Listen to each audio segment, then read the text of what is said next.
Hi, Brian from JET Performance Products, coming to you today from our headquarters in Huntington Beach, California. Today we're going to install the JET Xcelerator in a Dodge application. The Dodge and Chryslers are all the same, so this should be pretty simple. Let's see how easy it is. For demonstration purposes, we're using one of our wiring harnesses, but your factory harness will look just like this.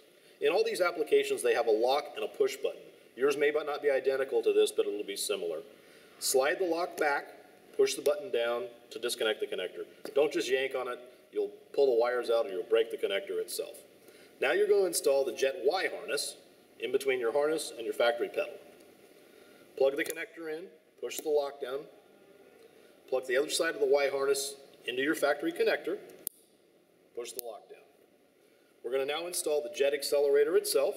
There's two connectors on it, one for the Y harness, one for the controller. Plug that into the accelerator itself. Then take the controller harness, plug that into the accelerator also. That's it, the installation, and that's all there is to it. Run your wire for your controller so it's not in your way. Tuck the JET Xcelerator up under the dashboard. The controller allows you to change settings. You have multiple performance settings, valet mode, and a security mode. Thanks for watching today. Follow us on Facebook and Instagram at jetchip.com.